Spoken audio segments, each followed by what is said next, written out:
Hey everyone, welcome back to This Week in Privacy. This is our weekly series where we cover the latest updates with what we're working on in the Privacy Guides community and this week's top stories in the data privacy and cybersecurity space. I'm Jonah, the project director of Privacy Guides. I haven't been on the stream in a couple episodes, but I'm happy to be back. And today I'm joined again by Jordan, our video producer. If you don't know what we do here at Privacy Guides, we're a nonprofit which researches and shares privacy-related information, and we facilitate a community on our forum and on Matrix where people can ask questions and get advice about staying private online and preserving their digital rights. So before we dive into everything, I'll give you a quick rundown, like usual, about how this show is typically formatted. We start by covering site updates, things that we're working on at Privacy Guides, and then we move on to top news stories that we've seen in data privacy and cybersecurity. Then we'll look at maybe some trending posts on the Privacy Guides forum, and we will get into viewer questions. So if you have a question, we'll have a Q&A, and you can leave a comment on the forum thread for this stream or in the YouTube chat or anywhere you're watching, and we will try and get to them after we do the news. So without further ado, Jordan, how are you doing? And why don't you share a bit about what you've been working on this past week? Yeah, thank you so much for that introduction, Jonah. So this week we've kind of been finalizing a project that's been in the works for quite a while at this point, and that is working on a video about data brokers and basically the whole process of opting out of that entire industry. Definitely more of a US-centric video at this point, but we recently just released it yesterday for our members. So if you're a member and you haven't seen that video yet, definitely check it out. We did an interview with Yael Grauer, and she's basically one of the um, basically she covers a lot of the like data broker privacy sort of issues at Consumer Reports, and she basically has a bunch of different projects to help with getting people opted out of these data brokers. Like she runs the Bad Bull, which is basically the big data broker opt-out list, and then another list for covering like different areas where certain data removal services don't cover that. So it's definitely an interesting topic to dive into, especially if you haven't really thought about real world privacy, because especially in the US, it is kind of a concern to have so much of like your personal information available online. And yeah, so if you haven't seen that and you're a member, definitely check that out. It's on PeerTube and it's also available on YouTube for our members. Um, but yeah, if you want to join our membership program, that's something you can check out on privacyguides.org. And that video will be available on Tuesday next week and for everyone. So if you're excited about that, uh, definitely be ready for that when it comes out. And it was definitely a very fun video to work on. And I also did a bit of an interview with Jonah in that video where he kind of went through some of the recommendations on our website and some of the research that he did on like data broker opt-out services, like the easy opt-outs review that he did. So it's really fun to like collaborate with a lot of different people on that project. And I think the video came out really well, and I'm honestly really proud of it. Yeah, I think that video was excellent. It's probably, it might be my favorite video on the channel so far. So, and it's gotten a lot of good feedback from the people who have seen it, our members. Of course, like you said, it's available on the forum for our members now, but yeah, on Tuesday it'll come out to everyone else, and you should definitely mark your calendars if you're watching this and check out the video because especially if you're in the US, I think there's a lot of good advice and stuff to know in that video. Um, the interview you did was fantastic, and it all just really came together. I think it's the best video we have so far, so I'm super excited to get it out to everyone. Um, Move on to other updates. I don't know if there's too many other updates to share. We're working on some stuff behind the scenes, and um, I've been out of town the past few weeks, which is why I haven't been on any of the shows lately. So I'm just catching up on things this week myself. So that's kind of what people have been up to. Um, are there any updates that come to mind for you that we should mention before we move on? Not not that I can like think off the top of my head. Yeah. But yeah, it's definitely been sort of a slow week this week, and getting back into the groove of things has definitely been on the priority list. Yeah, that's all I can think of. So we'll probably just start on to we'll move on to the biggest news in privacy and security that we've seen over the past week. So I'll take a look at our first story here. It was published by Ars Technica. The headline is OpenAI looks for its Google Chrome moment with new Atlas web browser. The Mac OS version launched on October 21st, and it includes OpenAI's agent mode, where they say they will use the internet for you. So interesting stuff. I'll read a bit from this article before we get into it.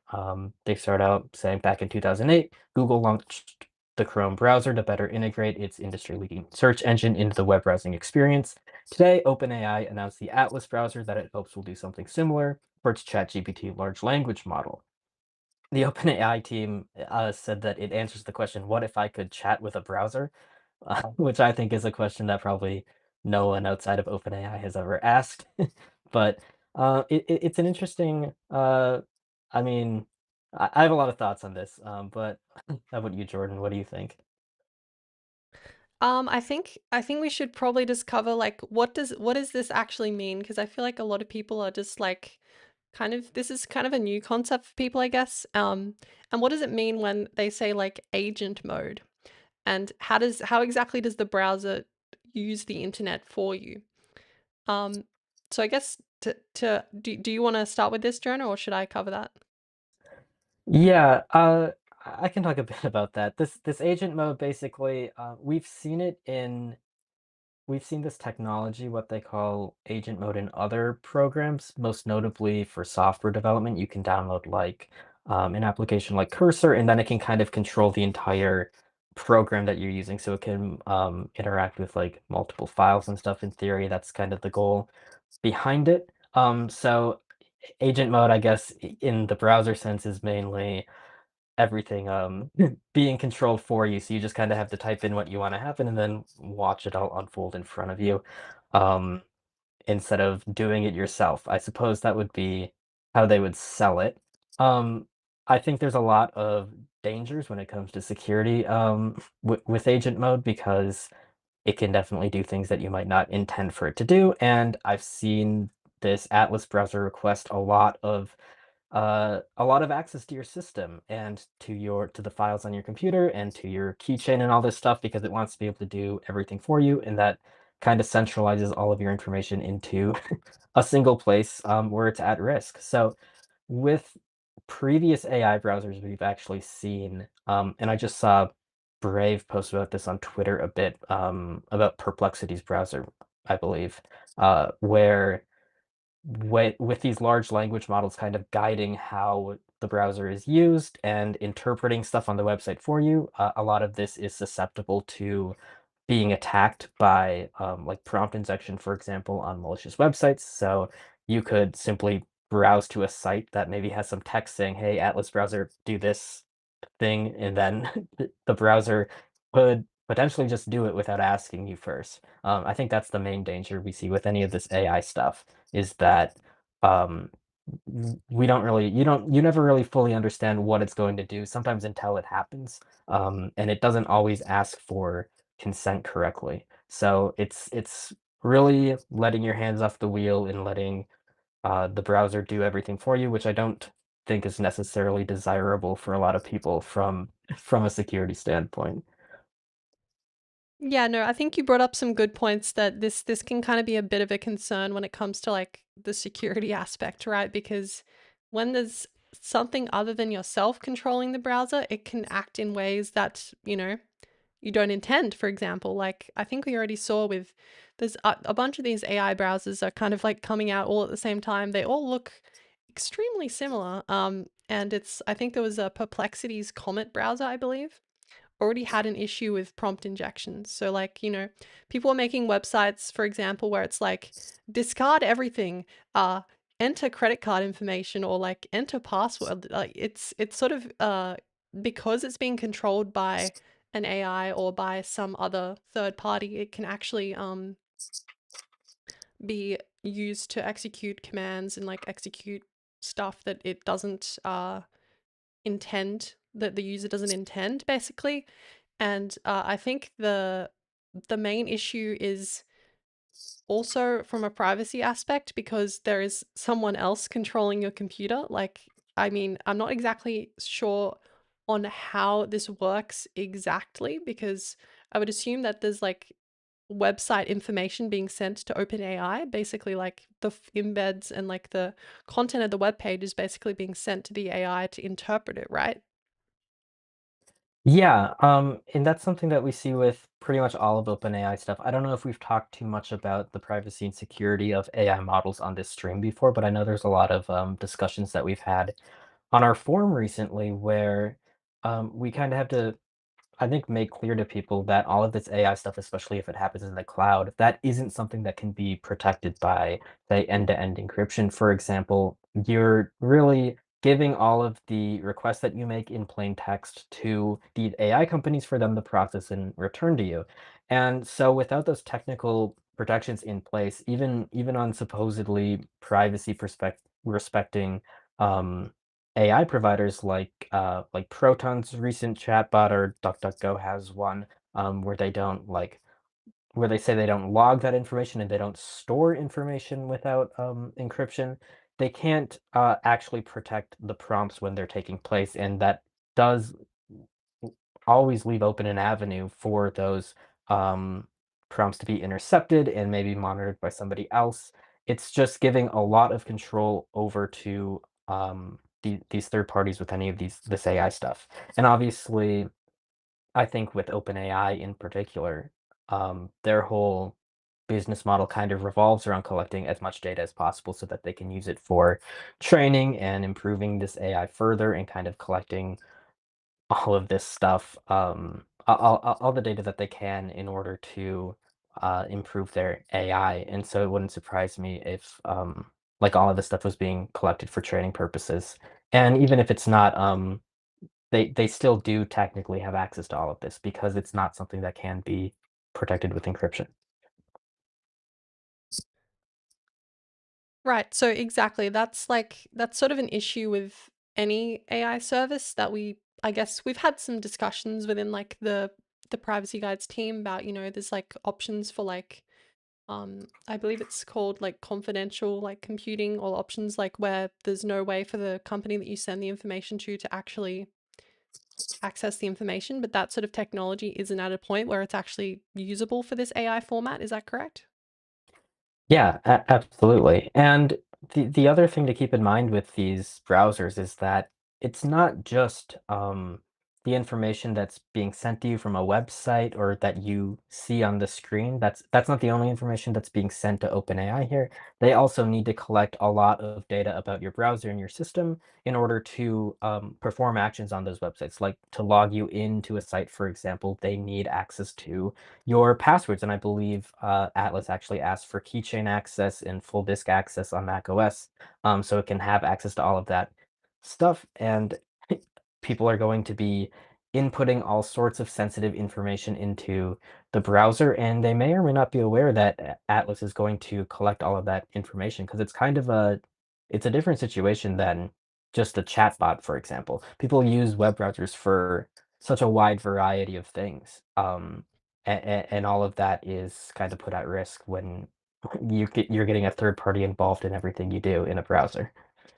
Exactly. And also just like the fact that, you should be practicing like the reducing permissions on apps to the least amount of like permissions as possible. And like, I don't know, I think when it comes to web browsers, especially something that you do so much of your computing in, giving it like full disk access, giving it access to your entire password keychain, like I feel like this is probably not the greatest practice. But to kind of re bounce on that idea, I guess. I think one thing that like a lot of people don't think about maybe is, and maybe more of an ideological thing here, but I think that now we're seeing these AI browsers doing all this sort of stuff. I think the amount of operations that is going to be required for people just browsing the web is just going to be astronomical. Like the amount of tokens that are going to be required every time you're like, oh, show me pictures of cats or whatever. Like that's thousands of tokens. That's incredible amounts of computing power.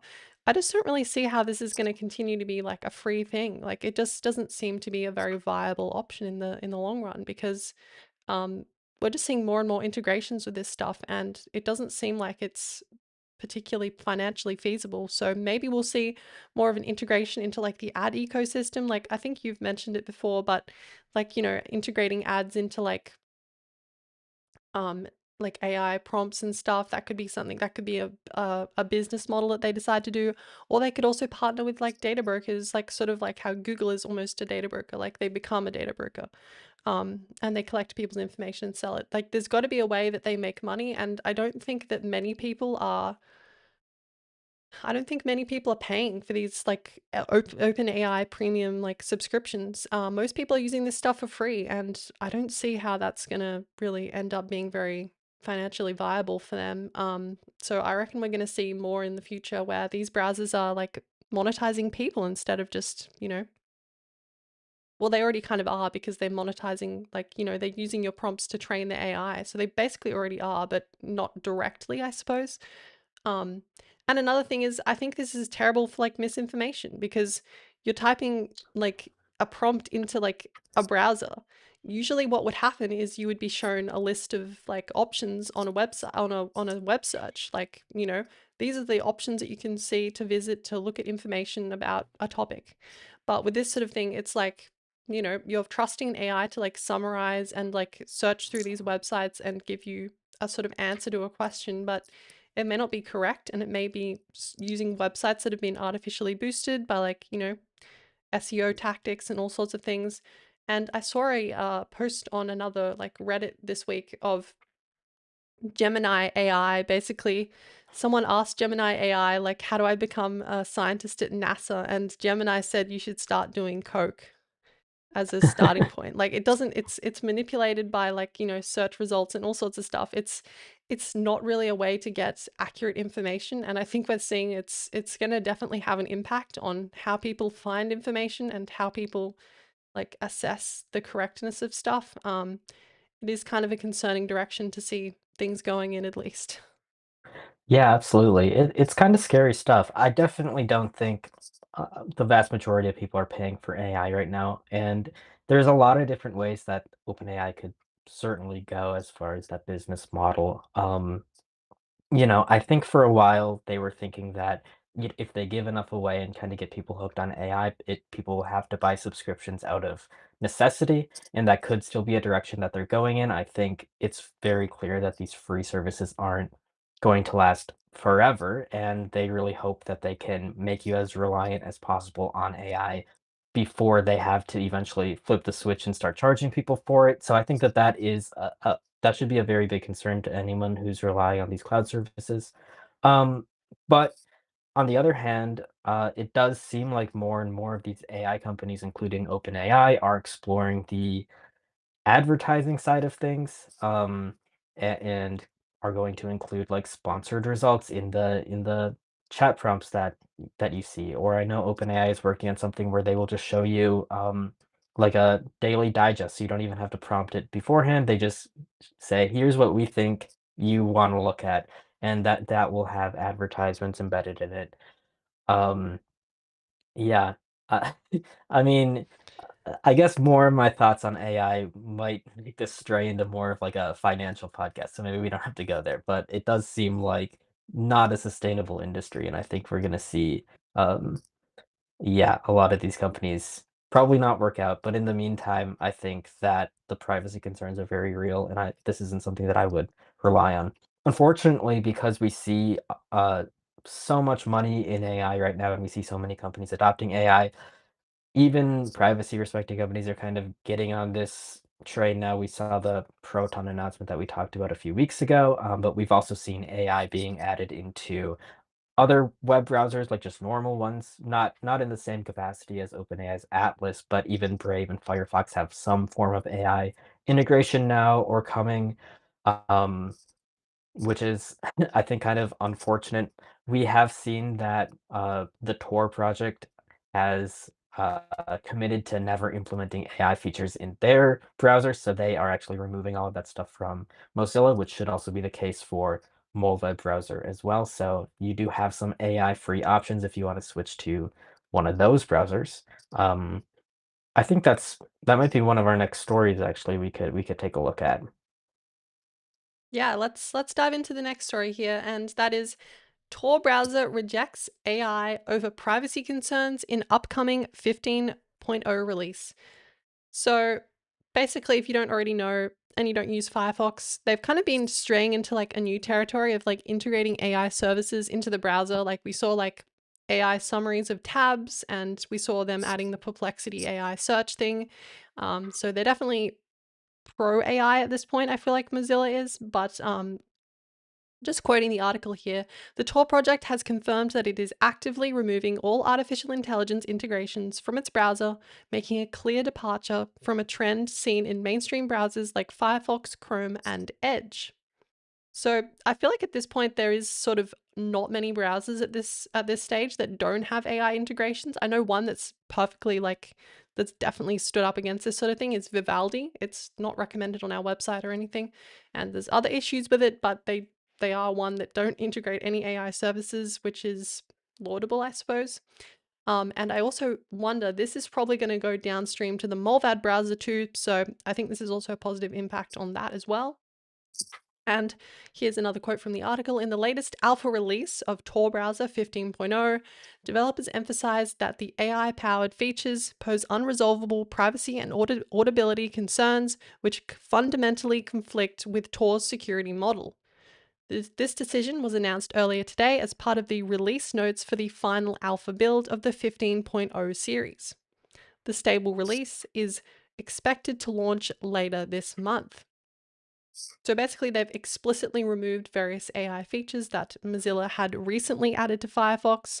So that's like allowing users to access popular generative AI tools like ChatGPT, Claude, Gemini, and others in the sidebar.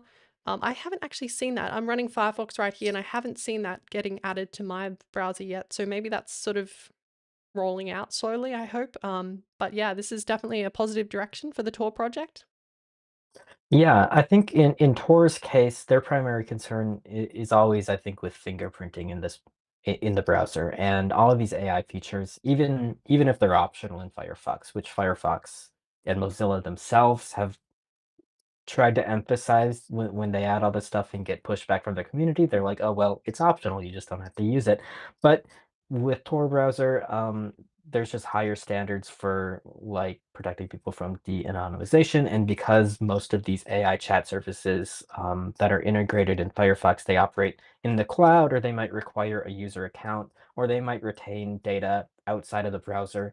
Um, all of your usage of those AI tools can potentially be um, exploited to maybe identify you across websites, or just identify specific Tor browser users in general. So removing it entirely from the Tor browser, I think makes a lot of sense from that fingerprinting perspective. So it is a good move for them.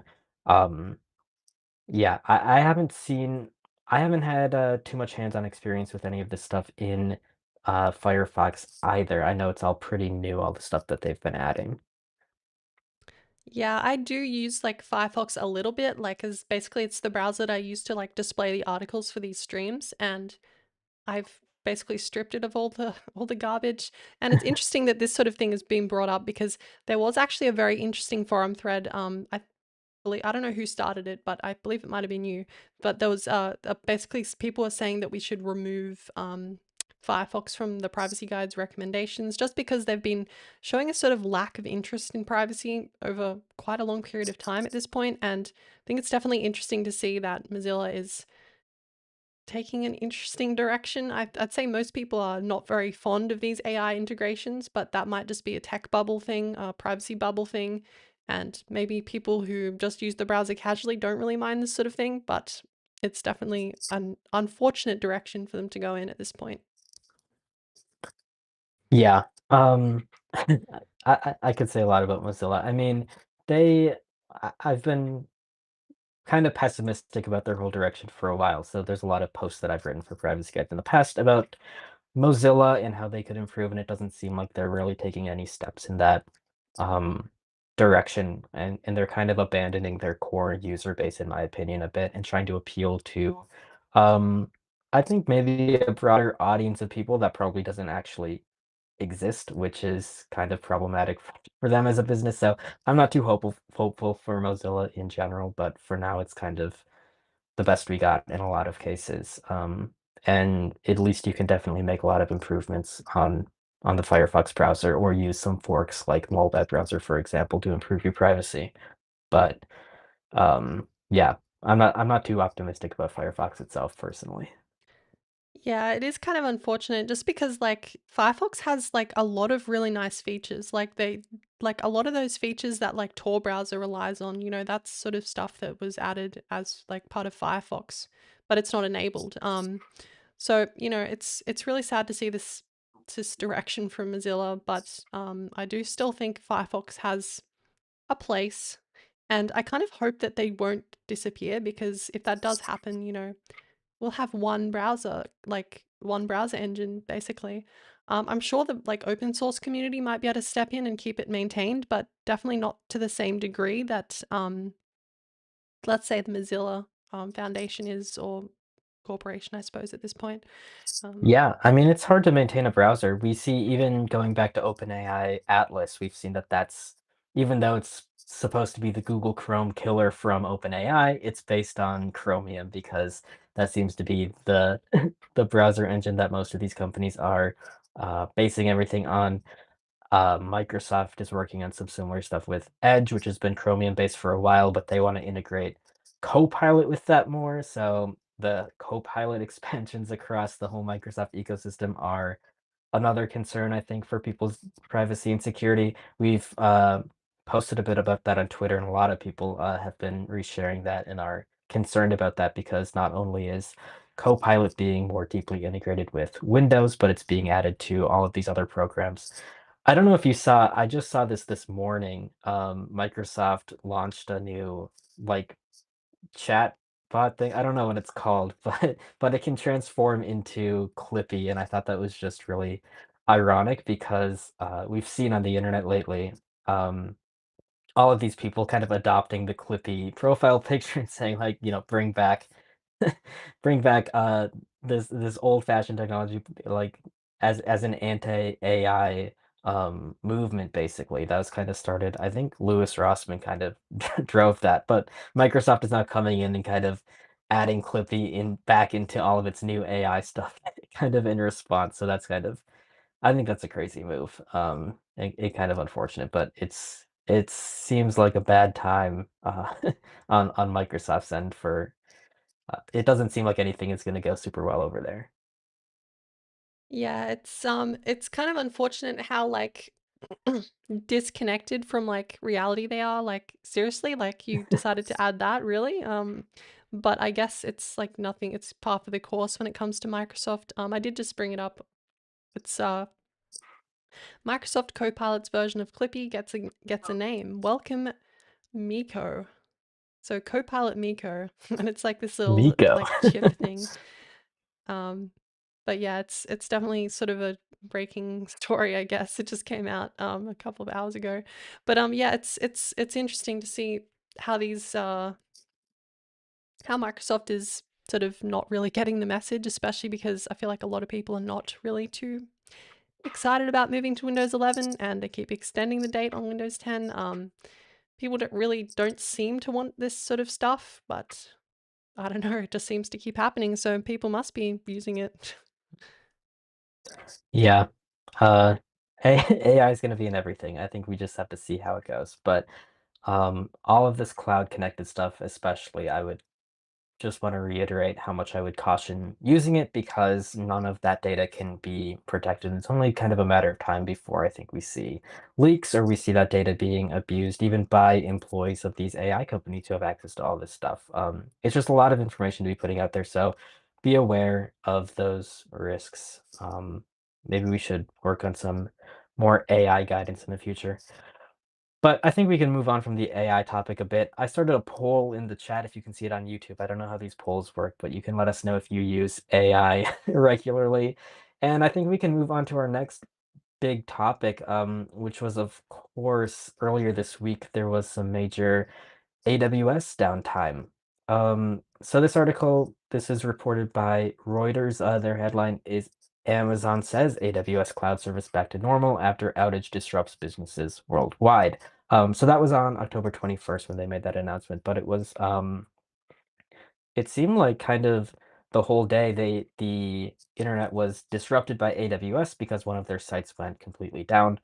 I even saw it in some apps on my phone, they weren't loading correctly that morning. None of the privacy guide stuff, of course, was affected because we don't rely on big tech companies. I saw a lot of Mastodon users in similar situations where they have smaller local instances that, of course, aren't hosted in the cloud. They were kind of there's a lot of posts about AWS not affecting anyone who's self-hosting or doing that, while all of the major services were offline.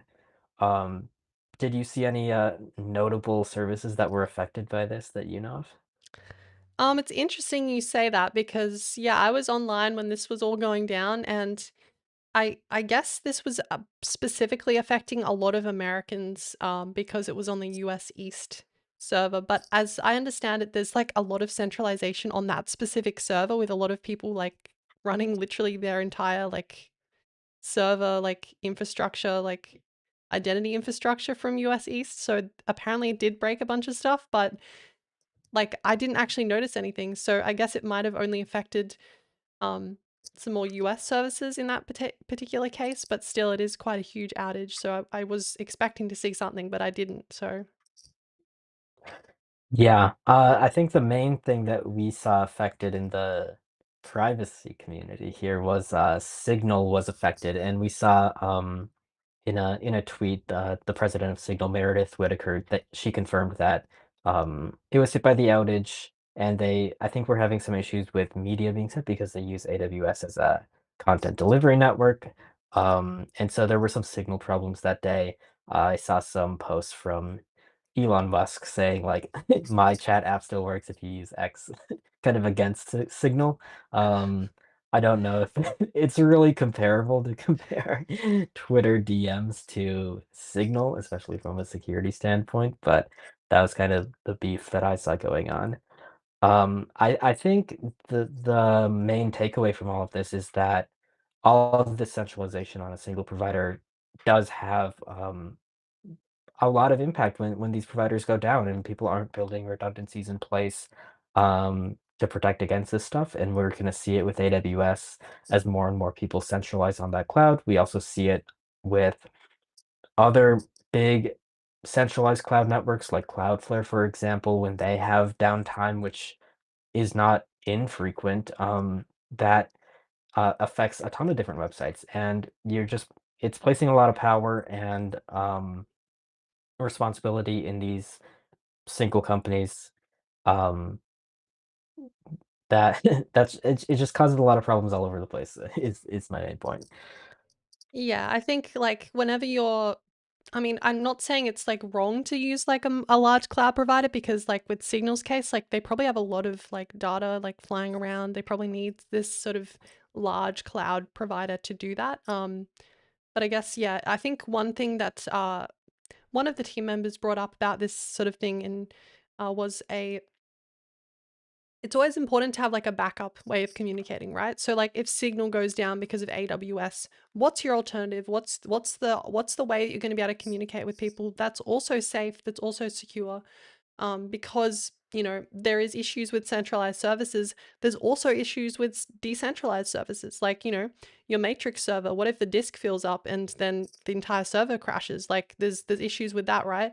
But you should also have a secondary method of communication with people because not every service is infallible. There's going to be downtime at any point, and whether it's a huge downtime like this AWS outage, or if it's just you know your local like Matrix server dropping down for a couple of minutes, like there's got to be a secondary communication method there. And I think I would push people towards the Privacy Guide's website. You can check out our instant messenger section there. There's different options for you. I think you should at least have two methods, ideally three, but you know, you can have like email and Signal or like Matrix and Signal, or SimpleX and Signal, or like SimpleX and Matrix. It doesn't really matter as long as you've got like a secondary method, because yeah, this sort of is an issue with any service, but I think it's important to have that backup just in case, and also a safe method of communication as a backup too. It does seem like a lot of these stories with centralized services lately, it's kind of a win for all the decentralized ones. Of course, you do have some more localized reliability issues with decentralized services because you could be on a home server or an instance that goes offline because it's not being operated to maybe the same uh, standard that a larger service might be, or on more resilient providers, because a lot of these decentralized services are just run by a handful of people, and operating on a much smaller scale. But what we see with Mastodon and what we see with Matrix is that those outages don't end up impacting the entire network, and the damage is very contained to just a very specific instance. And I think that really is the future of all of this technology that we need to be headed towards, because it's becoming increasingly clear that all of these centralized services, they're not really sustainable in the long run once we reach this critical mass of people using it. It's just you're putting a lot of eggs in one basket, I guess. Uh it makes a lot more sense to kind of split up all this compute load and split up uh I guess these reliability zones across a lot of different servers. It's just a lot more resilient if we can switch to decentralized ones. So I think all of these federated and decentralized services are walking away winners from this story. Yeah, definitely. It's like it is kind of an ad for that sort of like decentralized services, but also like I think it's like a fundamental aspect of the internet, right? Like back in the day, everyone had like a separate website and stuff. Like it wasn't everyone was just all on Facebook or all on Instagram or all on like a single platform. And yeah, it's like going back to our roots of like the internet is decentralized. Everything shouldn't be centralized on a single like provider, right? And yeah, I think it's definitely a win for those like decentralized services, but also like there's still outages and issues, like probably less common, I would say. But it's also, yeah, going to be a good idea to try and consider an alternative communication platform in case you do have issues like this. Yeah, there's definitely a middle ground to be found. I mean, it's one thing like back in the day when everyone did have their own blogs or whatever. It was the barrier to entry, I think, for a lot of people was high on the internet, which is why not many people used it back in the day until social media came out and people could sign up just by entering a username and password basically to all of these different services. It lowered the bar, I think, to get people on the internet, and that's kind of what has made the internet what it is today. But I think like what we see with a lot of federated services, like again, Matrix and Mastodon, where there can be a decentralized network of dedicated server providers, but the user experience, if you find a public one or if you find one that's run by someone you trust, the user experience for just using it day to day isn't that complex, and you can sign up for these services, and they all interoperate with each other, which was the original idea behind stuff like email, for example, which is obviously widely successful. People often don't even really think about their email provider that much unless they're looking for a more secure place to store their emails, and they might look into Proton or whatever. But you have so many different choices for um, email hosts between different companies or your ISP or any of the providers that we recommend on our site.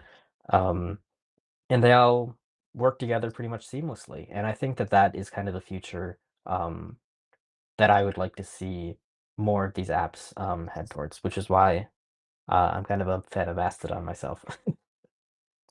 Yeah, it's definitely got to a point now where like, we've got official like Mastodon apps, like you can easily just download the app. It's basically like any other social media platform at this point. It just asks you which server do you want to sign up to.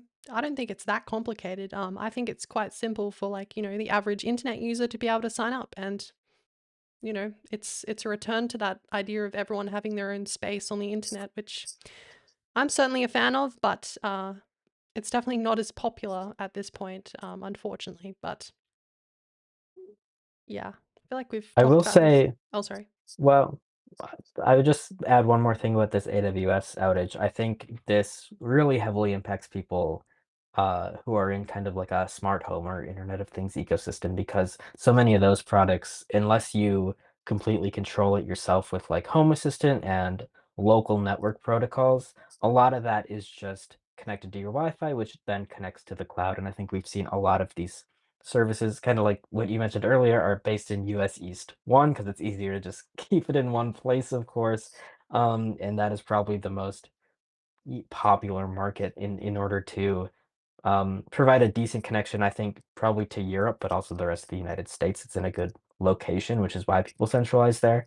So, one story that I saw, I don't know if we have it on our list or not, but 8 Sleep is a company that I've seen in a lot of YouTube videos. People are really uh, seems like they're heavily shilling this product basically. It's like a multi-thousand-dollar internet-dependent bed.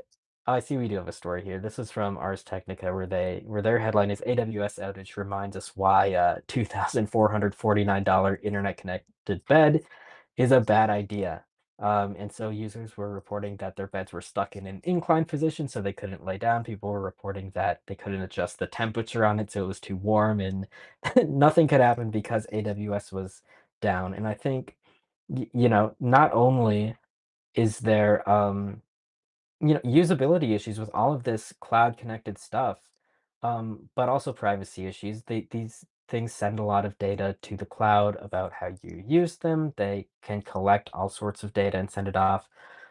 Um, and so not only are they potentially dangerous for your privacy and security, as we know a lot of Internet of Things devices are, but they're also just less usable when they are in this state. If you implemented all of this stuff in a privacy respecting way and you had sane defaults like local network control of these devices and you had like a centralized system where everything was run in-house like you can do with Home Assistant, for example, if you have a smart home, all of that stuff leads to higher reliability and more longevity for the smart home products you buy. So I think it's just important to remember the main thing with privacy in general, and especially when it comes to smart home.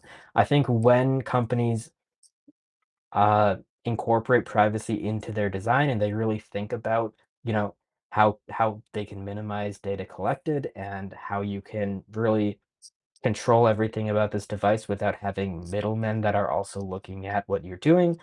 When we see companies make these private by default designs, we also see products that last longer and are far more reliable because they're not reliant on a third party constantly acting as an intermediary, um, spying on what you're doing and also facilitating your control of the devices. So I think it's just an example of how a more private alternative can also be a far more usable alternative in a lot of cases. Yeah, I think one story that like that story about the 8 sleep beds is kind of hilarious. Like it is kind of funny like that people that it needed an internet connection to be able to operate. Like surely that wouldn't be something that would do that, but apparently it is. So, but another thing that came to mind was there was this thing called the Spotify car thing. And basically what it allowed you to do is like use Spotify in your car if your car didn't support like, a smart system basically. And Spotify basically pulled the plug on that product and everyone was left with a brick. It was literally a brick. It literally did nothing after they dropped support for that product. And I think it certainly does create a lot of e-waste, especially when you've got these products that specifically require like a server to operate at all. And like Jonah was saying, like it's more repairable, it lasts longer, there's less issues with, having a server needing to be running 24/7. And I think this applies to a lot of things. Like, um, there's like this whole idea about like stop killing games, having games that support that don't require, a server connection to operate. It's definitely a very large movement at this point because we are seeing there's like key features being locked behind internet connected devices, and it is definitely a huge problem. So it's definitely a good point to bring up, I think.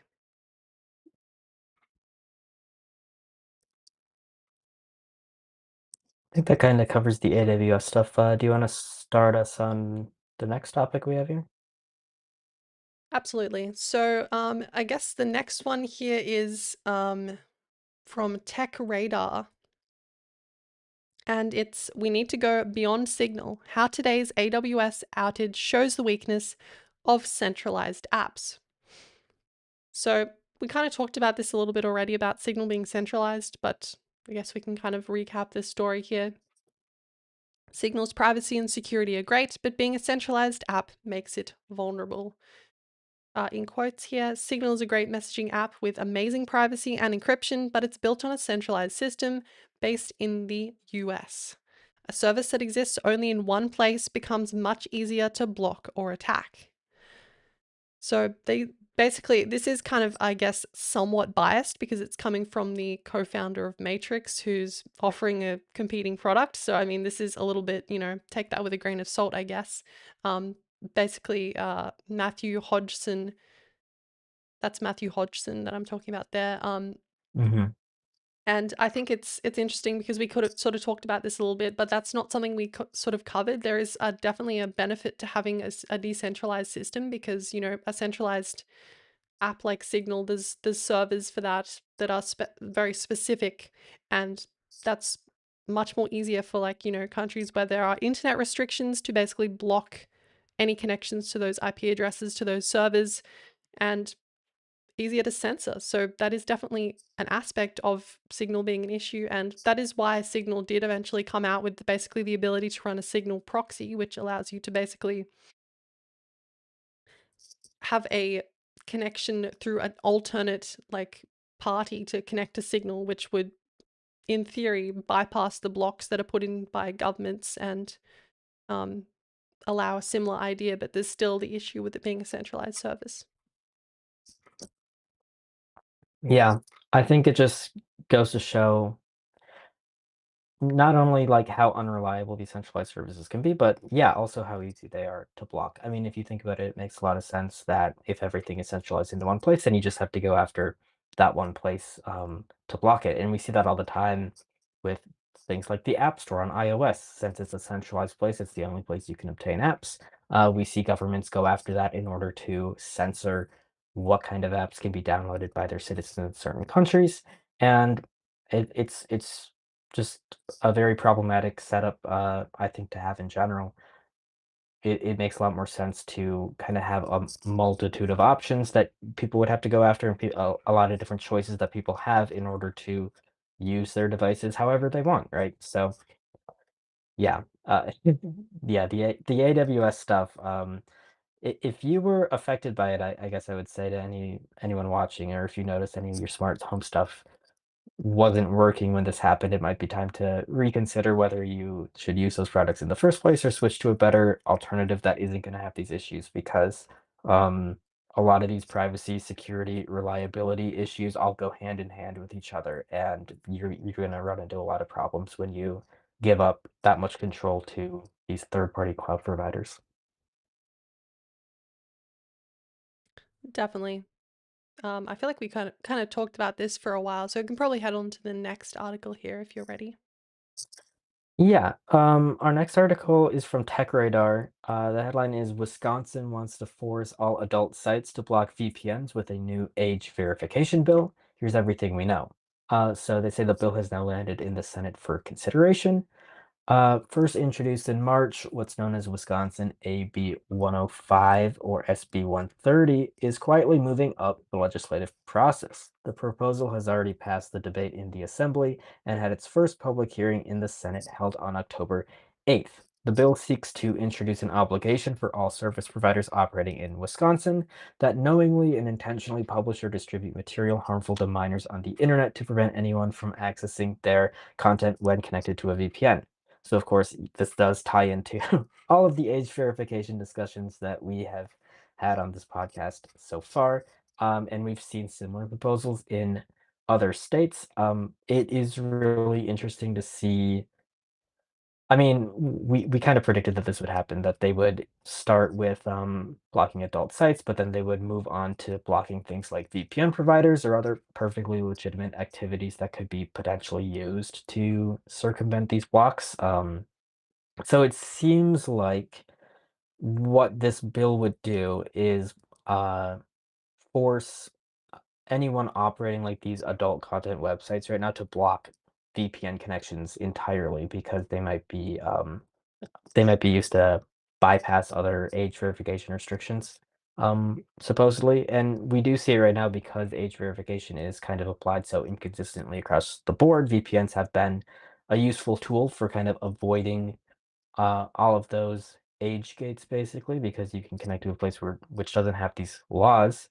Um, but it's going to, like all of this age verification stuff, a lot of stuff is going to be um, swept up with this basically and wrongfully blocked even though I mean a lot of this content isn't used to it isn't specifically designed or used to bypass age verification entirely, and there are a ton of different uses for VPNs. We recommend VPNs on our site all the time to aid in avoiding browser fingerprinting because having a shared IP with a pool of people it goes a long way to protecting your privacy on the internet. So there's a lot of privacy conscious people that use VPNs. There's a lot of VPNs that are used just to access secure resources or to maybe protect yourself from your ISP. So it's just, yeah, it's all the same age verification stuff that we kind of brought up before. Was there anything you wanted to bring up about this story?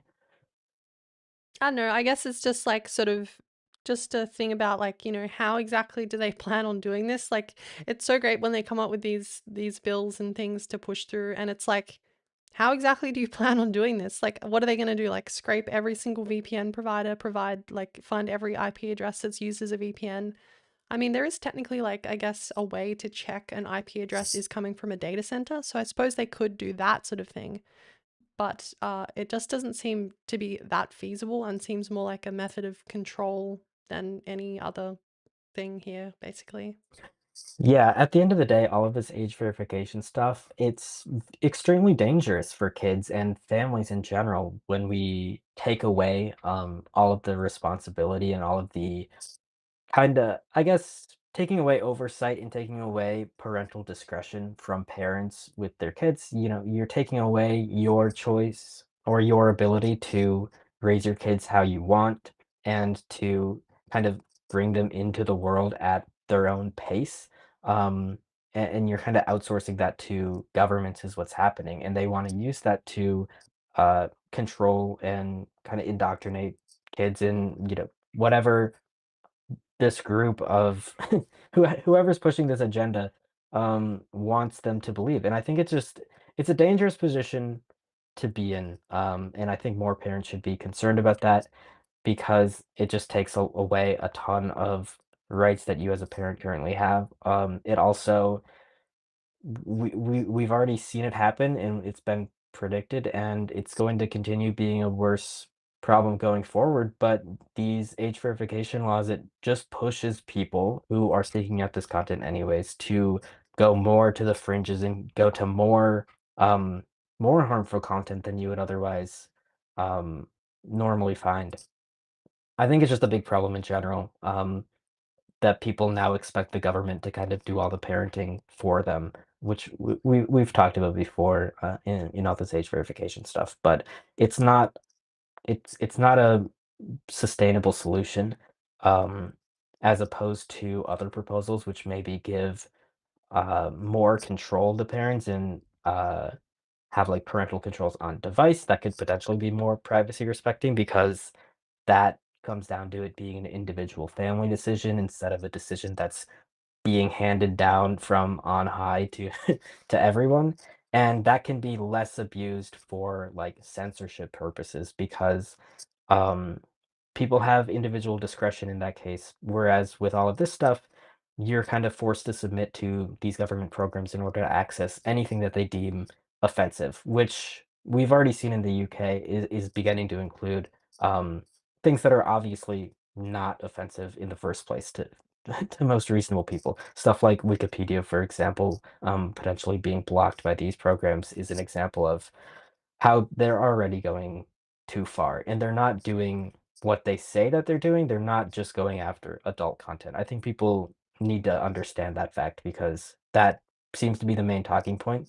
A lot of people think like, oh, we should have restrictions on adult content, but this is really being applied much more broadly than that in the real world, and that it always was going to because that's the kind of power that we're creating. So, yeah, people have to take a stand against it.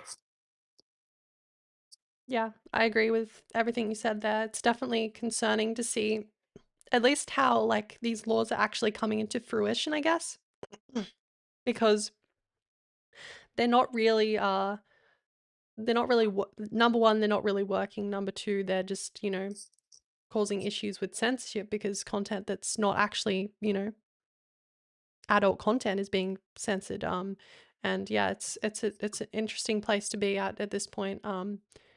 Yeah, it's sort of interesting how this sort of stuff would like probably if you talk to people like 10 years ago and you talked to them and you said, yeah, so the government's deciding to like block content for children and restrict access to websites.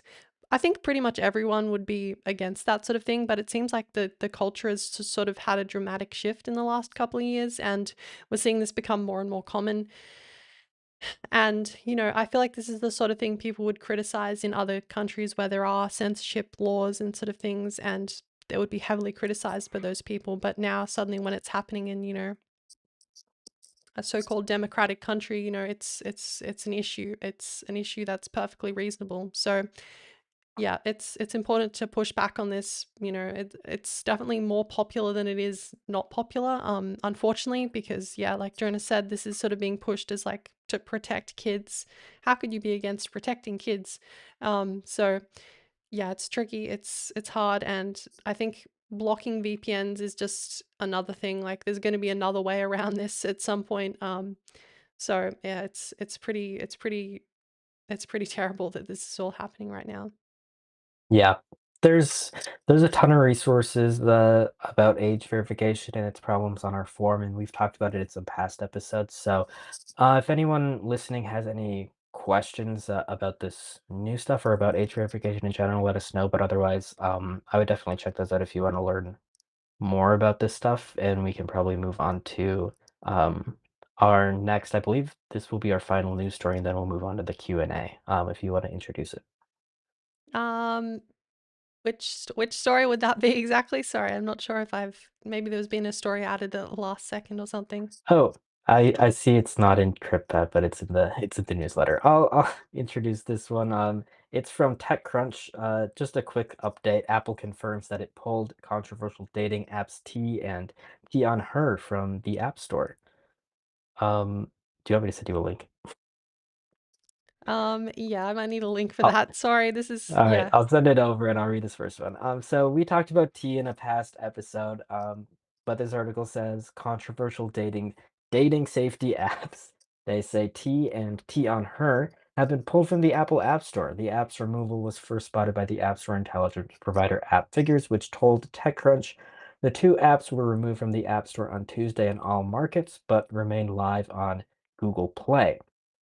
Reached for comment, Apple confirmed the app's removal, saying it removed T Dating Advice and T on Her from the App Store because they failed to meet Apple's requirement around content moderation and user privacy. The company also said it saw an excessive number of user complaints and negative reviews, which included complaints of minors' personal information being posted in these apps. So, I mean, we talked about tea in a previous episode and all of the problems with it, and I don't think any of those problems have really changed. These apps are essentially a doxing platform for people to share the personal information of other people and basically gossip about them. Tea was the first one, which kind of advertised itself as a women's dating safety app instead of like a gossip discussion board. Basically, that was their marketing. And then when it became popular, we saw, I suppose I haven't heard of Tea on Her before, but I mean, it seems like it's just a response generated to that, um to to uh to do the same thing with the genders reverse. Basically, it doesn't this whole app situation doesn't make a ton of sense to me, but in general, I think our views haven't changed too much since we last talked about it.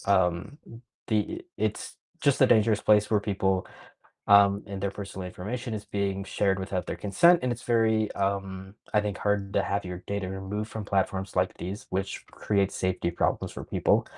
The most notable thing that we've seen with, I think, both of these apps is that they both were beset by security issues and data breaches, where the verification documents that were being uploaded to these apps were basically leaked, including people's government IDs and selfies. I think it happened originally to T, which we talked about, but then a very similar attack happened to this TeaOnHer app as well in August, apparently. And it seems to be because I think these apps are um, basically AI developed to get up so quickly, and so all the security problems that typically come with vibe coding kind of apply to that.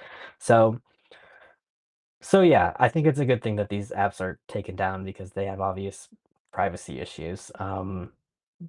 Had you heard about this story before we talked about this? Do you have any additional thoughts, or is that Yeah, kind of it? I did hear a little bit about this story. I think it just goes without saying, like, this is kind of the issue with, a centralized app store in this case. They're able to pull down apps and stuff that are against their terms of service. And in this case, it happened to be a good thing. But, in a lot of cases, there's apps that are perfectly fine that get taken down. I think it's good that this app got taken down, but, I'm sure they'll find a way to bypass those restrictions or find a way to modify their app so that it doesn't um, breach those terms again. But it does sound pretty like final, like they're not going to be able to just like relaunch the app as a different name or something. So it definitely seems like this app is at least down for now, but I'm sure they'll switch to like a web app or something. Unfortunately, but yeah, it's a worrying thing when there's apps like this that are basically somehow it's even worse than like a data broker because people can just make up stuff about people. So, and Yep. these things can have massive consequences on people. We see all sorts of stuff like people like making up allegations about people, and it can really ruin someone's life. And it's really terrible when that happens. And there's huge, like Jonah said, there's huge safety issues with this sort of app. And yeah, vibe coded information sharing app gets breached. I'm shocked, but not really. But yeah, it's tricky when there's apps like this. It's it's good that there's a way for it to be taken down, but again, like that is an issue with centralized app stores. But in this case, I am happy that it got removed. But yeah, it's tricky when there's lots of safety issues with these apps. But yeah, there's not really a huge amount we can talk about more on this. If you're really interested in hearing our full like thoughts on that, there's definitely an episode a couple of weeks, couple of months back, I would say, where we discussed this app in more detail. If you're interested in checking that out. Yeah, back when they were originally breached. I think that kind of wraps up the news, so we can move on to some questions. I know we've got a few questions on the forum and stuff. Was there any forum topics or questions that you wanted to bring up first? Just kind of covering some nice comments. We got a comment from Roy who said, "Thanks for the live event. Thank you for being here." Yeah, but yeah, if anyone wants to leave, questions for us right now, you can leave them in like the chat here, or you can post on the forum, and we'll try and get back to those. But I think we should definitely dive into some of the um, forum questions here. We didn't have any from our members this week, but if you are a member and you do want to ask us a question, you can ask a question on the forum, and there will be a announcement in the live stream category, and you can basically just leave a comment there. But just be aware that by posting there, your comment will be displayed on the YouTube live stream. So I suppose we can start off with the first question here from Johnny Gossamer, who's always kind of a prolific commenter on these live streams, so thank you so much for leaving a question here for us. But they say, it should go without saying, but for folks who are new to privacy or exploring this subject matter as a novice, please reiterate in the strongest possible terms that no AI first browser should be used if they at all value even a tiny bit of their privacy on the internet. I mean, yeah, I feel like we definitely said, we definitely kind of went into that a little bit. Sending your data off to these third-party companies is definitely not like a positive thing, and I think that we kind of dissuaded people against that. Oh, we just got a new member here from Rowdy Sloth. Welcome in, and yeah, I hope you enjoy that new video if you do want to watch that. So thank you so much for Yeah, thanks becoming for a member. joining. Um, Definitely check out that video after the show. It's such a good video. More people should become members and watch it. Let us know what you think. yeah, definitely leave a comment or something if you plan on watching that video. But also the thing with these AI browsers that I saw a lot of like comments on. I did a bit of research on this browser before we went live, and I saw a lot of people saying like, "Why would you use this browser? It's so creepy." And there's people saying like, uh, you don't have privacy in this age. There's no such thing as privacy anymore. It's like, well, there is a level of privacy that you can have when you don't use a browser that's sending every single thing you're doing to another company, right? Like, there's levels to this. I feel like it's a black and white discussion. Let's try and move to like, this is a scale here. Like you can have no privacy at all, and you can also have a bit more privacy. So I mean, there's more than like two options here. So let's try and be a little bit, let's try and I guess think about this in a little bit of a more productive fashion, I suppose. Yeah, it's a little unfortunate. I think that um it does seem like a lot of people kind of give up on some of this stuff and give into technological progress before it even makes sense. I've heard people say like, all of this AI stuff is kind of inevitable because they're pushing it so hard, and so we're gonna have to get used to it eventually. So why don't we start doing it now? But like, is it really inevitable or necessary right now? They haven't really demonstrated a lot of clear use cases for it. They haven't demonstrated a sustainable business model. It's a kind of thing that you can push back against, and you can push for better solutions. I mean, we should always be looking for things that can operate entirely locally, so you don't need third parties getting involved with everything you do on the computer. You could always look into things that are more privacy respecting, and so not just immediately giving up on all of that stuff and, um, make it make you can definitely, like you said, make better choices. You always have the choice, right?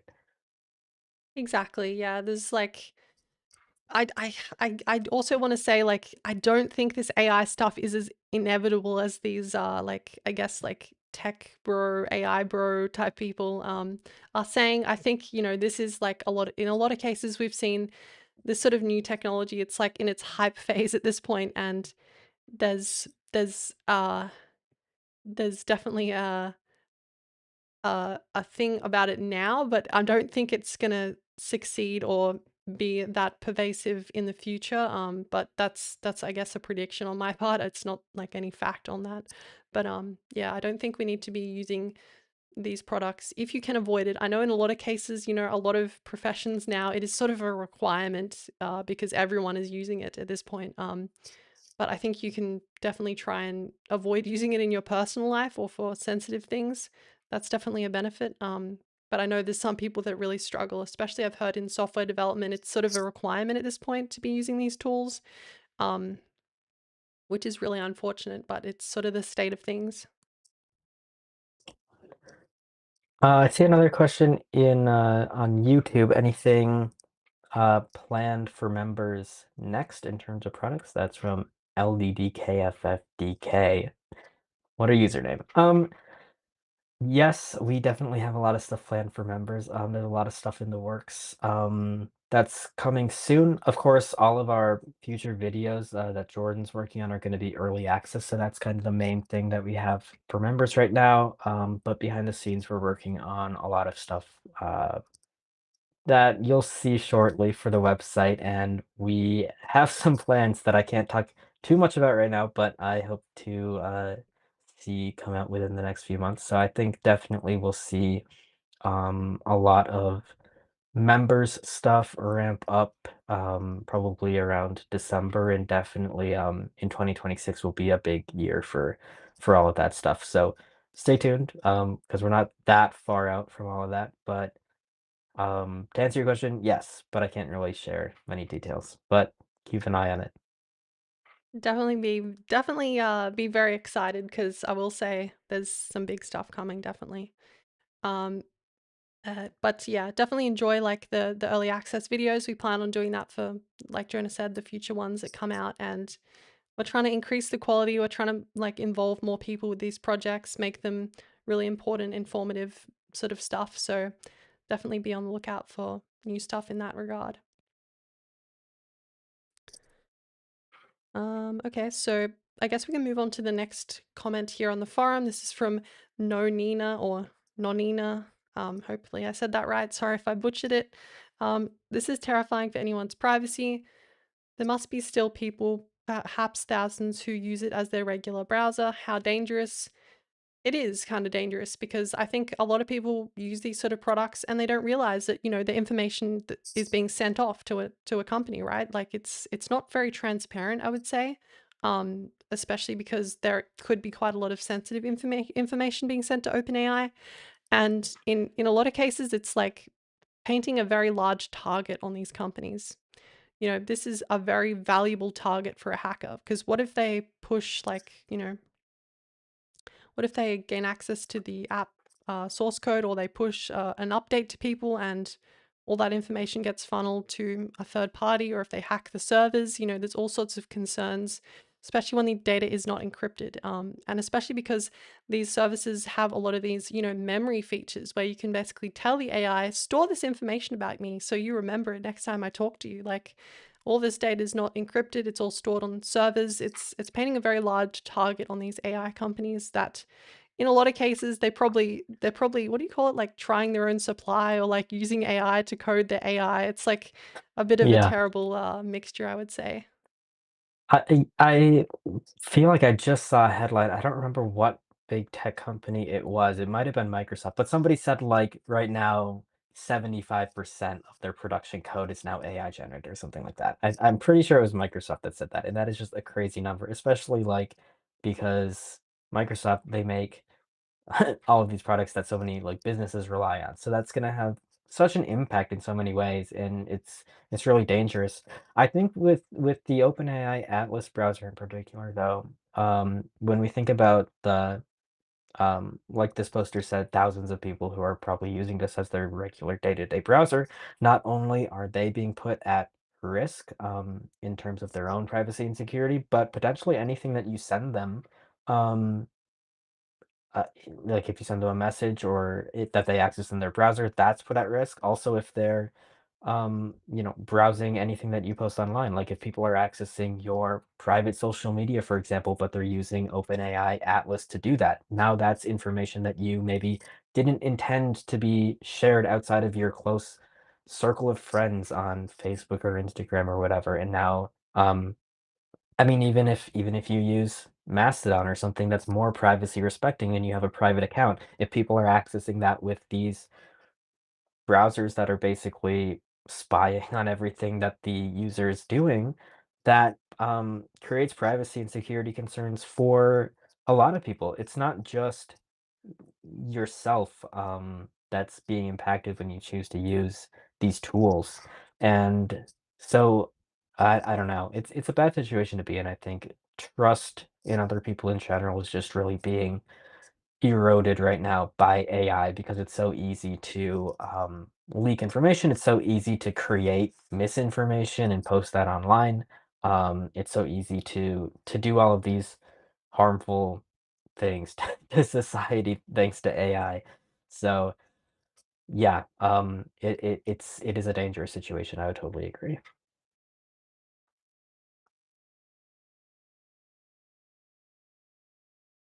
Here's another question from Two Bible Tree. So why does privacy guides only recommend Linux on the website. Why not OpenBSD, for example, which is pretty secure, free, and still working? Also, okay, so let's just cover Let's do that one first question at a question. time. Yeah. Do you wanna tackle that? Yeah. Yeah, I can take that one. Why do we only recommend Linux? I think a lot of that comes down to it being the main operating system that most of the people on the team use. It's certainly like we're only gonna operate we're only gonna recommend rather an operating system that can be completely under your control and completely private, and Linux is pretty much the best option in the space to do that. The BSDs, I don't really have anything against them, but I don't use them personally. I don't think a lot of people do, which is the main reason why they're not fully recommended. A lot of like our recommendations on our site because they're community crowdsourced and we kind of get a consensus from everyone on what to recommend. It's not just like our favorite tools. We're trying to recommend the community at large's favorite tools and kind of compile it into one place. That's the mission. So I think it's just a matter of it's not really like a platform that I think a lot of people, even BSD users, would say like anybody can use OpenBSD and be perfectly fine because there are like app compatibility issues. It's not even compared to Linux, which famously doesn't have amazing app support. It's just another layer um, that people have to worry about, and I don't think it makes a ton of sense to use it over Linux personally. Um, but if you do use it, it's like a lot of the stuff on our forum. Our forum would be a great place to discuss it if you have any privacy questions about it. I'm sure there are BSD users on our forum who could chime in on that and give advice. We have a lot of advice about very specific tools that aren't recommended because when it comes to the recommendations on the Privacy Guide's website, if it's not listed, that doesn't mean we recommend against it necessarily. It just means that we don't really have a single consensus opinion on it. But so it's a different situation. I don't think there's much against the BSDs, but I just haven't seen a reason to kind of generally recommend it. Whereas I do think most people could honestly switch to Linux and probably not notice a big difference in their computing experience. Yeah, I definitely have some thoughts on this. I do run some like BSDs. I definitely think like when it comes to like desktop usage, like yeah, OpenBSD is definitely sort of a um much more simple solution than like FreeBSD. But I think FreeBSD has a lot more support for like things that we recommend, such as like Wayland, and um, it doesn't have the same level of ecosystem that Linux does, which, like Jonah said, there's software compatibility issues, but I think there's still a valid reason to use BSDs. There's a much smaller kernel, the code is a lot more lean, there's less, especially with OpenBSD. They're not really tied to vendors, like they can sort of do their own thing and not implement every single thing into the kernel. It's definitely a smaller ecosystem there. I don't think that there's really, for the average person though, like they're going to be a lot better off just using something like Fedora, just because like the installation process, the way that it works is just more simple, and there's also a lot more documentation. But that's not to say that the documentation on like FreeBSD, OpenBSD, Dragonfly BSD, any of these other like BSD systems, I think the documentation is very good for what's there. But like if you search something up on like Google or like DuckDuckGo or whichever search engine, you're most likely going to find stuff about Linux, and in a lot of cases that sort of isn't applicable to these BSDs because they operate in a different way. And yeah, it's sort of trickier to get help on these issues because the community is smaller. But I think there's still like benefits to uh, like, running a BSD, but I think you should make that decision for yourself and look into it more. But I definitely am like a fan of like the OpenBSD project because I think they're doing some interesting stuff. And one of the big things that I think they were pretty first in was, their memory allocator was originally, I believe that's what hardened malloc, which is like what basically the system on like Graphene OS. That's like one of the things that they pioneered, was based on OpenBSD's memory allocator. So like they do very interesting stuff with OpenBSD that I think is important for like security, but like a lot of the issues is, a Wayland is not really that well supported on OpenBSD at this point. Like I know they recently got like the KDE Plasma desktop running, and that had some Wayland components. So it's definitely interesting to see the development on that, and it does seem like they are making good progress. So I mean, it's definitely an interesting position, a different alternative to Linux that I think if you really care about a lot of those things, then I think it could be a good option. But for a lot of people, I think you're just better off sticking with Linux unless you're like a really, I don't know, into alternative operating systems, I would say. Yeah. Let's move on to a question from someone else. Kevin actually asked in our YouTube chat. Kevin's a team member at Privacy Guides. And he said, let's say you're a college or university student. Everyone is using AI for their classwork and personal projects. How can someone who values their privacy not fall behind their peers? Um, and that is a great question, and it could get a bit philosophical. It could definitely come down to what you mean by not falling behind your peers. Because in terms of, like, classwork, obviously AI is gonna make, a all of that homework and classwork and kind of boring tasks much easier to do and quicker to do, which is why everyone is using them. I really think that the way to not fall behind your peers in college is to just not use AI at all, because what AI is doing is it's setting up all of your peers to not really grasp the concepts that are being taught in these classes. I cannot tell you how many um, college classes that I've either attended or observed over the years, and especially recently, where students kind of walk out with completed coursework and completed knowledge and cannot answer any questions about the class because it didn't sink in and you're not really getting any work done. I really think AI has no place in school in general. And so if you're just going to college to get a piece of paper that says that you are smart, then I guess you can use AI and do whatever you want. But if you're actually going to college because you want to get something out of it, I think you have to. The whole college experience is like, you're an adult now, so you can kinda do whatever you want. I can't really tell you what to do and what not to do personally if any of you are in college, but you have to want to, um, actually do the work yourself and try and learn something. I think that's the difference. So that would be my take. I just wouldn't use AI at all. I wouldn't worry about falling behind in terms of classwork quality or grades or whatever, because that stuff doesn't matter in the real world. At the end of the day, it's stuff that only exists in this academic bubble, and um, you're gonna get out of college what you put into it, and if all you put into it is AI generated work, then you're not gonna get much out of it at the end of it. So I'll leave that up to you. Yeah, no, I think I agree. Like, I think it's a tricky spot because, like, I think a lot of universities and colleges, I don't know, it depends on where you live, I guess, to what you call it. But they're finding that a lot of students are using like AI tools to complete assignments and stuff. And yeah, I think you're risking everything when you use the AI tools because they aren't allowed. Like in a lot of cases, there's specifically clauses in like the terms of your um education that say you can't, this work is mine and the work that I'm submitting is mine. When you use an AI tool, you're risking uh, ending that educational endeavor, and I don't think it's worth it just to save a little bit of time.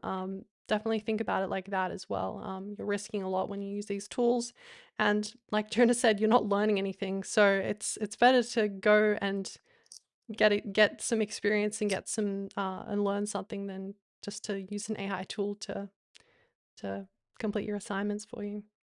Yeah, I think especially nowadays, like there definitely still is sort of a societal expectation that a lot of people are going to go to college, but I think there's a lot less of that than there was 10, 15 years ago. And I think that a lot of people are realizing not going to college and doing your own thing is a perfectly viable option. And if you're going to college right now and you're really like relying on AI to do everything for you and you just are trying to get through it, I would really question whether you need to or want to be there at all. And maybe there's a better path for you in the world that doesn't involve going to college. I don't think it's necessary for everyone. And I don't think, especially, I don't think it's necessary for people who are not who don't wanna get anything out of it, who just wanna get through it, right? You can do so much more with that time and money right now, doing anything else. You don't have to go to college, so, yeah. It's Yeah, AI doesn't make a lot of sense to me in this case. Yeah, I think it's interesting hearing your experience as like someone from the US because in Australia, I know there's a lot of places in Europe, a lot of the education is subsidized or like covered by the government. So like in Australia, it's like everyone goes to university. Like no, it's basically unheard of to like consider like that's sort of a unless you're going into like trades or something, it's like sort of a thing where people are like um, it's an expectation, I guess, to go to university to get that secondary level of education, and I think that's where we sort of see. I've seen personally, just people are not quite like they sort of have this weird thing where like they're going for the piece of paper, like they're there to get like a piece of paper to like apply for jobs, basically, and Yeah. it's a little bit concerning because, like, we're going to have a bunch of people that are qualified technically to do something, but they don't have the actual knowledge because they used an AI to, like, learn to pass the exams and stuff. So it is kind of concerning that we're moving into that sort of point where, like, there's going to be people that have got degrees that their level of knowledge and experience is not going to be as good because of these tools. It's definitely a concern, but yeah, I agree with Jonah. Like, you don't have to do university. You don't have to do that if you don't want to. It's certainly an option not to. But yeah, I think definitely in countries like I've heard it's quite difficult to go to college, especially in the US, because there's fees and stuff, and there's no like government subsidized programs that allow you to do that more easily. Um, but yeah, Yeah, it's it's kinda mixed here. That's interesting. I guess I don't really know the state of, like, higher education around the world, and maybe that is the case where, in a lot of countries, people are really expected. I just know, like, in my personal life, a lot of people who get full rides to colleges or who get it paid through some government program, or I mean, there's a lot of people I know who could go to college for free and choose not to just because it doesn't make a lot of sense for them and their specific life plan. I know more people are opting out of that even when cost is not a factor, which makes me think that I think, like you mentioned, a lot of those people are probably going into trades, and that makes a big difference. So that is a pretty viable alternative. Um, Most people are doing one or the other, but um, yeah, I mean, in the US, I definitely agree, like, if you are paying for it, it makes even less sense to not try and get anything out of it in return. Um, yeah.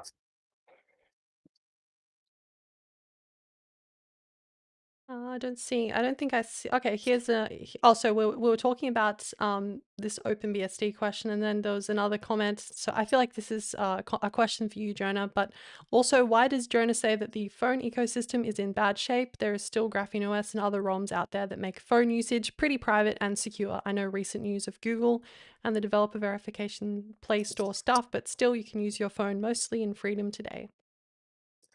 Yeah, so that is a great question, and we have talked about that a bit in other episodes, but I would kind of personally disagree with this premise that you can use your phone mostly in freedom today. I think the vast majority of people are not doing that, and they are tied to very centralized platforms, even if you're using Graphene OS, and even if you're following all of our mobile recommendations, like getting a Pixel and using that custom ROM. Um, all of the vast majority of people who are using Graphene OS are reliant on Google Play services, and it doesn't actually have many privacy benefits over not having it at all. It gives you the option to use it or not, which is good. But if most people are opting in, and if most people are obtaining their apps from the Play Store or the Aurora Store, where the apps have these Google Play integrations built in, from a privacy perspective, it isn't actually making a big difference, and Google is still getting a lot of information about your device, and they still have a lot of control over how these apps are distributed. So when I say that the phone ecosystem is in bad shape, it's because iOS especially, I think it goes without saying, is extremely heavily controlled by Apple, which isn't great.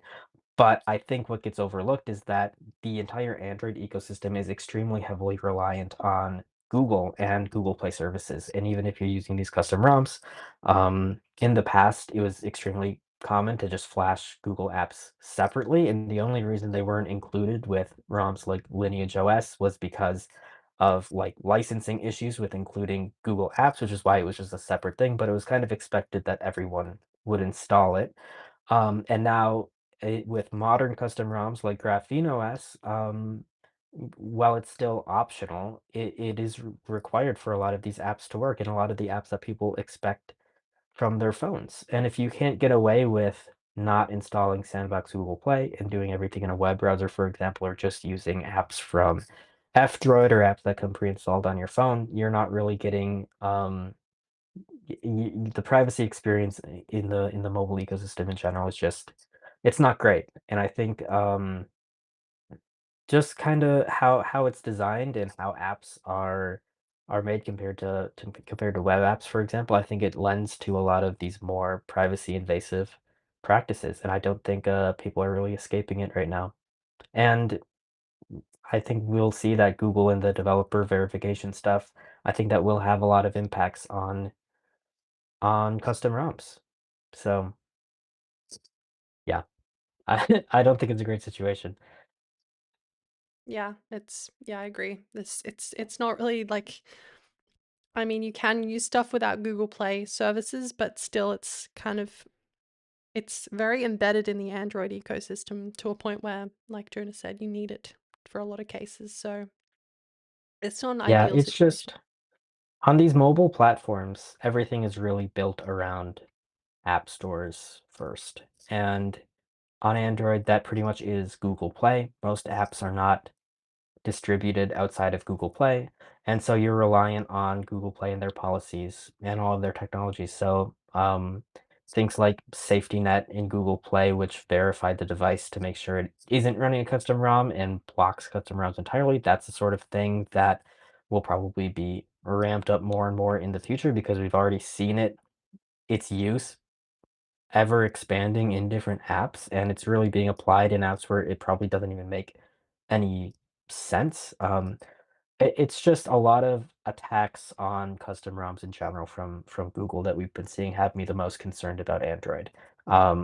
They are really locking things down on the Pixel side of things. They're not being as open with their software or their updates as they were before. And I think it's all a move to kind of centralize Android around well, mainly around Google, but around like the central Android OEMs and not to let anyone else in. I think they don't really care about keeping it as an open ecosystem, and Google hasn't for quite some time. And I don't think that just one team of outsiders like Graphene OS, I don't think that they can make um, much of an impact on that at the end of the day because it needs so much buy-in from so many different app developers to develop an alternative ecosystem that we just don't really see on Android. So, yeah. Definitely. And here's like the last question on our forum at the moment. Could you talk about how to find local groups who care about privacy and are pushing change in legislation? I can find things like Electronic Frontier Alliance, but not much more. I think being able to connect with people locally can be encouraging and increase our impact in the political realm. So I know there's specific, like we're not really political. We don't really do this sort of legislative stuff, but there's organizations like Fight for the Future that do this sort of on the ground, like protest and change in legislation. But when it comes to like I guess the US, I'm sure Jonah probably has some more. Yeah, with the US specifically, I do think like finding groups that are part of the Electronic Frontier Alliance, like you mentioned, I think that's honestly probably the main way to find local groups who are interested in this topic specifically. You can always look into like local hacker spaces. If you might have one in your city or in a city near you, they tend to be pretty aligned with that, and I think that's the case in Europe as well. As far as more specific advice, I guess I don't really have a I'd have to think about that some more. And I do know that speaking about like things for members, I think working on more resources along these lines is something that we have planned for next year. So hopefully we'll be able to get more resources about local stuff going on in the privacy space out there. But uh yeah, it's a tricky problem. I mean, it's sort of an inherently tricky problem because if people are super concerned about privacy, they probably don't want to meet up at all. But there's always middle grounds, and I think it's always good to find communities of like-minded people wherever you can. Um, but yeah, I'd have to give that more thought and research, I guess, beyond the basics like the EFA, like you mentioned. Do you have any advice over in Australia for anyone there? Honestly, like I guess like the digital rights like movement is very much not. I feel like it's somewhat to do with like in America, there's like sort of a lot of I guess like patriotic freedom, I suppose, that's like sort of ingrained in the culture, I suppose. Whereas in Australia, like people are just like, she'll be right.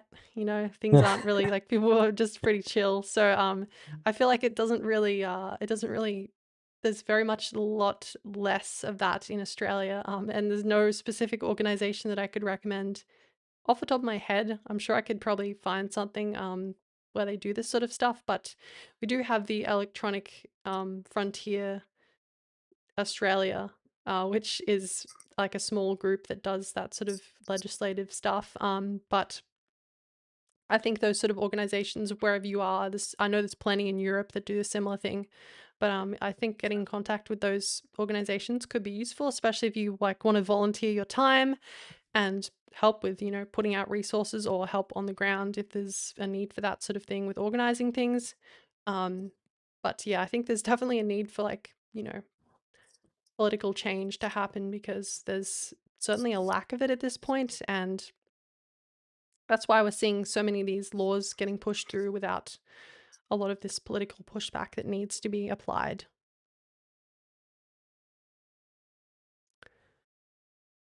I'm not seeing any more comments from like, if anyone has any questions, like leave them in the YouTube chat and we can hopefully get to those very soon. But I'm not seeing any more questions on here unless we've missed something.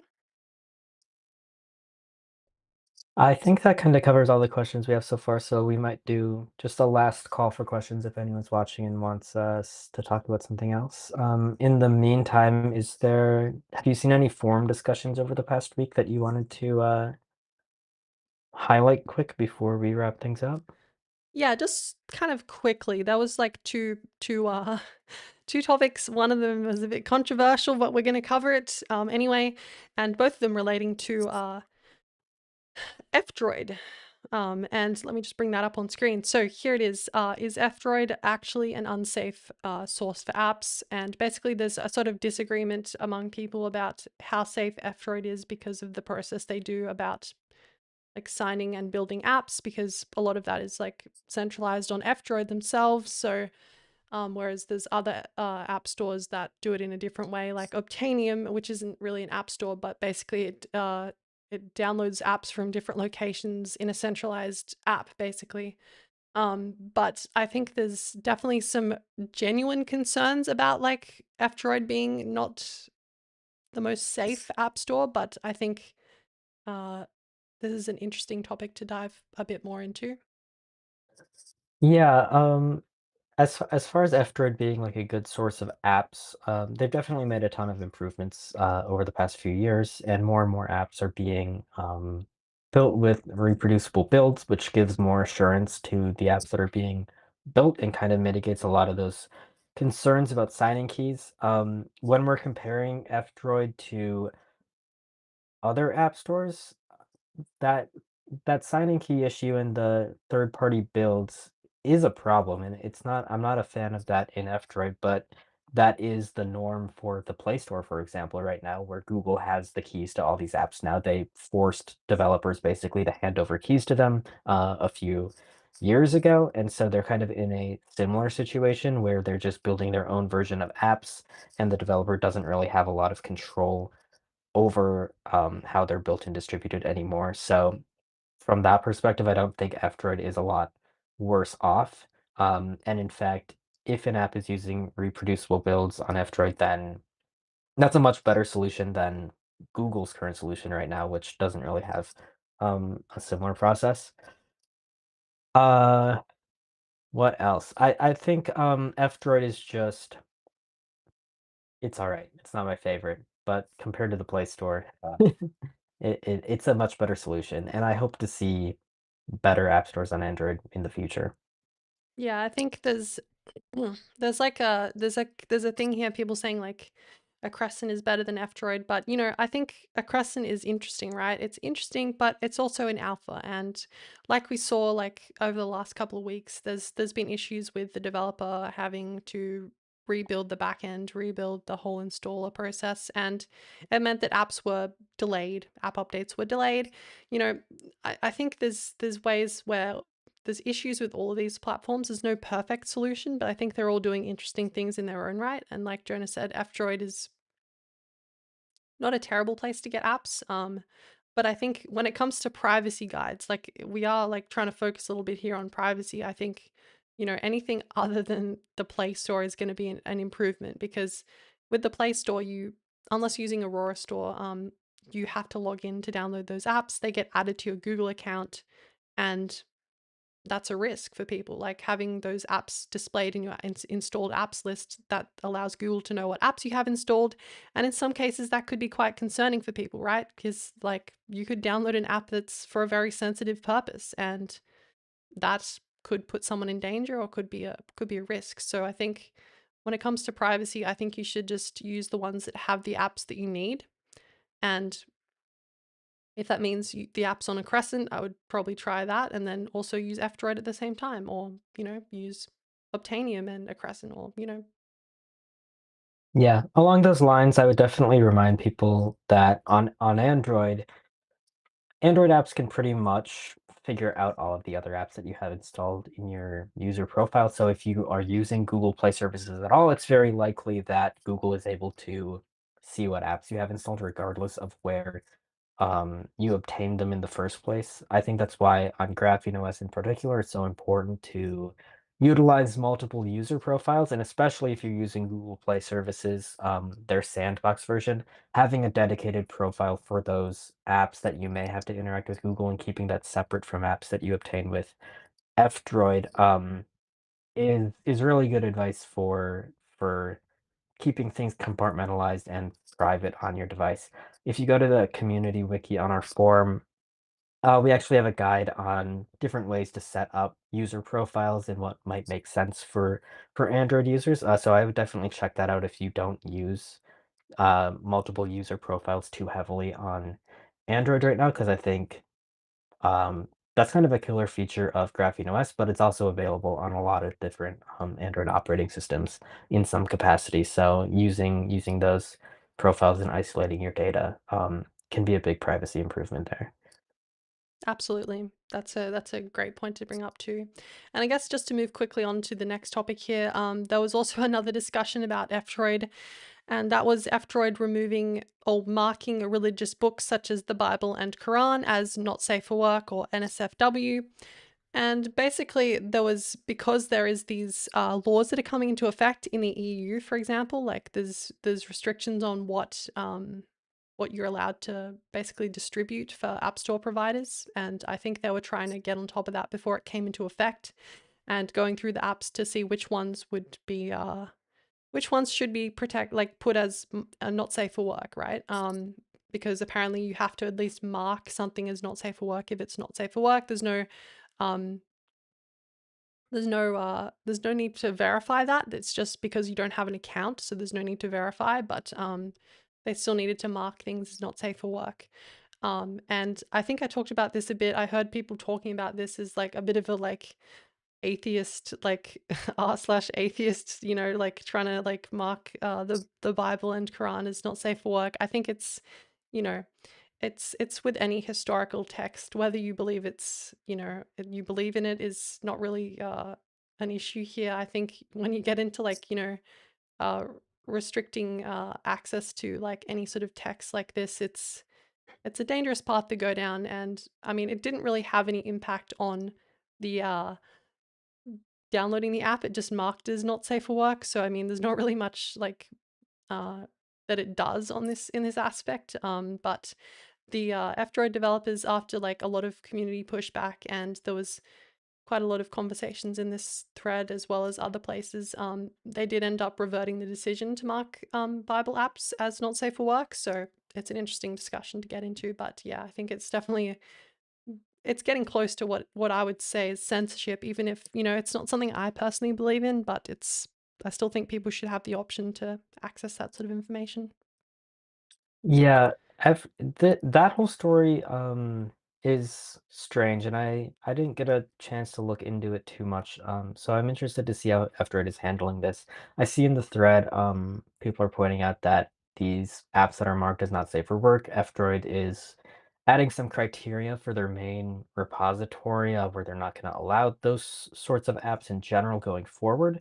Um, and they're kind of marking existing ones, like these, for example, as not safe for work, um, just to have an indicator in the app. I don't know if that's a great direction for them to go in, but I think it's important to remember that the architecture of F-Droid does allow for like custom repositories and for people to add their own package sources, and there can always be um, alternative trusted sources that could pop up that would include stuff like this, or even app developers, especially if they have more than one app, they might consider running one themselves, like we've seen from some app distributors. And so F-Droid still, I think, has a lot of benefit for the Android ecosystem overall, um, even if their main repo is making some questionable decisions. But I definitely would have to look into this further because it seems like a weird situation for them to be in. Yeah, it's definitely an interesting situation, but I think there are like when you move to like these third party repositories, I think that's where like things get a little bit more tricky because there's, as far as I know, I'm not sure if reproducible builds would apply to those repositories and if there's the same amount of checks going on. But yeah, it's interesting. It's definitely good for people to push back against stuff like this. I mean, this kind of marking is it is censorship if you're just doing it based on like some moral values that you have rather than the actual contents of the apps. Like I don't know why you would go after religious books like this. It's not a universal thing, right? So it's they've to me, it just seems like F-Droid has created a problem for themselves that they probably didn't need to have in the first place. So I can't feel that bad for them because it's kind of like this is their own design that's biting them. But I think it's good that people have pushed back against it, and it seems like they haven't made some of these changes from what I'm seeing. Yeah, and also the thing that I saw like was this sort of leads the path to like what other apps are going to be considered not safe for work? Like, what about like browser apps? You can access very not safe for work content in a browser, so we should remove that too. It's like it's tricky and it's I don't know. It's a strange situation, but I'm happy they did decide to pivot in the right direction. Sorry. Um, Last call for you, Jordan. Anything else you want to bring up really quick? Otherwise, we might start wrapping this up. Yeah, okay. So I'm not seeing any new comments in the YouTube chat, but yeah, it's looking like this is sort of moving towards the end of the stream here. So I guess I'll just do our outro here. But yeah, just as a reminder, all the updates from This Week in Privacy will be shared on our blog. So if you want to get subscribed to that, you can go to the website, or you can also do that in your favorite RSS reader if you want to get that as well. And Yeah, if you subscribe through the website, you can just enter your email address and you'll get that delivered straight to your inbox. We don't spam you. It's just all, informative content. You can decide what you want and what you don't want. But we also do audio now, which means you can subscribe using your favorite podcast app. It's available in all the popular podcasts locations as well, like, Spotify and Apple Podcasts. And if you do enjoy the podcast on those platforms, you can also consider giving us a positive review. That does help. So, basically, there'll also be a VOD of this live stream available on PeerTube if you want to watch that on a privacy respecting platform that isn't run by a massive data collector. Anyway, so that's sort of the end of the stream here, but I will just mention we are a nonprofit. We basically run this operation from donations from our members, and like we mentioned earlier, you get some you can either make a one-time donation using credit card or Monero, or you can become a member. And if you do that, you can get access to early access content, and we have a bunch of extra stuff coming next year. So if you're excited for that, definitely consider getting a membership. And as well, you get access to priority answers to your questions. So if you want to get that, then I would consider checking that out. And if you like the stuff we're doing, like with the videos and articles we put together, it really helps to support our work here. And I guess with that being said, is there anything you wanted to mention before we end out this stream here, Jonah? I think that's about it. Thanks for watching, everyone, and especially thanks to everyone who signed up for either early access videos on the channel or signed up for a membership on our website during the stream. That support really helps. But yeah, we will see you all next week. Bye, everybody.